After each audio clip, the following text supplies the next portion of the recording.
Okay, magandang umaga. Pasado alas 8:14 na po ng umaga at araw po mga kaibigan ng Huwebes. At yan, andito tayo at yun. Ito yung ginawa nating amplifier kahapon mga bro. Tapos katatapos lang natin ngayon umaga. At yan, over maganda na siya mga bro. At malinis na. Yan, mga ayun, mga pinalitan natin, mga transistor. Ayan, napakalinis na.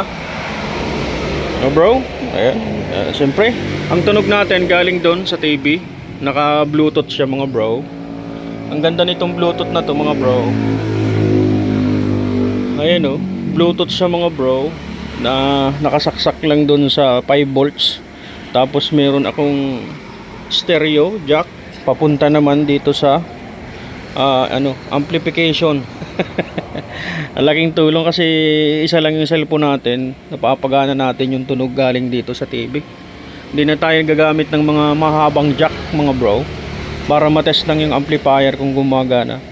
Meron naman siya ditong Bluetooth pero parang parang sira din. Ayan, butas na to. Tapos pinalitan nila ng ganito, hindi rin tumagal.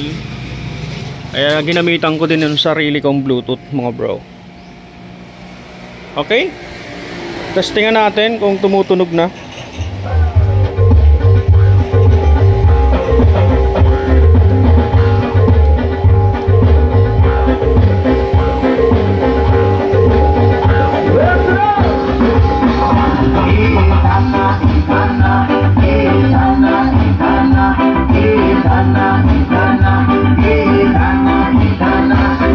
Sige, at tayo baka makapiright na naman.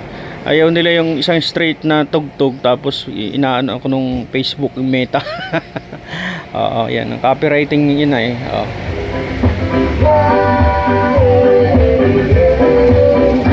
Okay, muli ang Kambal Electronics ay matatagpuan sa Barangay Bautista, Labo. At yan, maraming salamat po sa patuloy po. Puro amplifier ang pinagagawa sa atin ngayon. Yung nagawa natin ng isang araw, yun, hindi pa natutubos.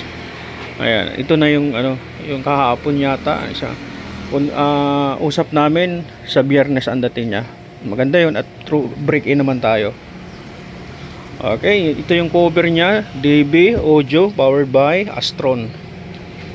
Okay, maraming salamat, yun lang. At yun, maraming salamat po sa patuloy pong pagtangkilik. Marami tayong ginagawa, sana maka-upload pa rin tayo kasi talaga sunod-sunod yung pumapasok sa atin. Yan. Muli, God bless po at magandang araw po sa inyong lahat.